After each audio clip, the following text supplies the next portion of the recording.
جی السلام علیکم، میں ہوں عابد راہی اور آپ دیکھ رہے ہیں اسلامک کہانی۔ آج ہم آپ کو بتائیں گے ایک مسلم لیڈر جو کہ اس کا نام محمود غزنوی تھا اور افغانستان سے اس کا تعلق تھا، بلکہ افغانستان کے ایک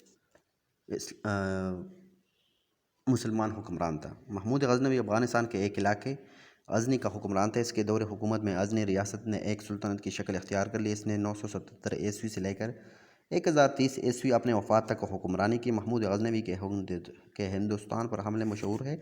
ایک مضبوط مرکزی حکومت کی عدم موجودگی نے برصغیر کے دفاع کو کمزور کر دیا تھا، کیونکہ مقامی حکمران علاقوں کے حصول کے لیے آپس میں برسرفکار تھے۔ اس دوران محمود غزنوی نے اپنی سلطنت کو وسعت دینے کی غرض سے افغانستان کے مختلف علاقوں کو فتح کرنا شروع کیا۔ محمود غزنوی کا پہلا حملہ ملتان پر تھا۔ اس وقت ملتان پر اسماعیلیوں کی حکومت تھی۔ اس حملے کے لیے محمود غزنوی کی حمایت اس وقت کے عباسی خلیفہ نے، جو اسماعیلی فاطمیوں کے خلاف جنگ لڑ رہا تھا۔ اس کی ایک اور اہم لڑائی 1008 عیسوی میں گندا راجہ جیفال سے ہوئی، جس میں راجہ جیفال کو شکست ہوئی۔ محمود غزنوی کی سب سے مشہور لڑائی سومنات کی لڑائی تھی، جس نے اس کو اسلام کا بہادر جنگجو بنا دیا۔ سومنات کے علاقے میں ہندوؤں کا مشہور مندر تھا، جس کے بارے میں ہندوؤں کا ماننا تھا کہ یہ سومنات کے مندر پر حملہ کرنے والے خود تباہ و برباد ہو جائیں گا۔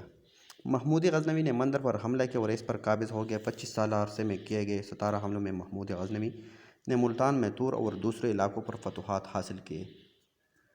سلطان محمود غزنوی نے یہ حملے کا اشاعت اسلام کے جذبے کے تحت کیے۔ وہ ہندوستان میں اسلامی ریاست قائم کرنا چاہتا تھا۔ ان حملوں کے نتیجے میں اسے بے شمار مال غنیمت حاصل ہوا، جس نے اس کی ریاست کو استحکام بخشا۔ سلطان محمود غزنوی اپنے دور کا معاملہ فہم، باریک بین اور دانا حکمران تھا۔ اس کے دور حکومت میں فارسی علم و ادب کو فروغ حاصل ہوا۔ وہ شعر و شاعری اور علوم و فنون کو نہایت پسند کرتا تھا۔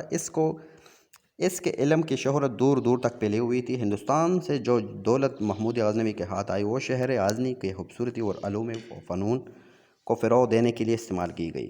محمود غزنوی کے دور میں غزنی علم و فنون و ثقافت کا ایک عظیم مرکز بن گیا۔ بڑے بڑے شاعر، علماء، مورخین، سائنسدان، ریاضی دان، علم نجوم کے ماہر محمود غزنوی کے دربار کی زینت بنے۔ محمود غزنوی نے اپنی سلطنت میں کئی مدرسے قائم کیے اور مسجد و خانقاہیں تعمیر کرائے۔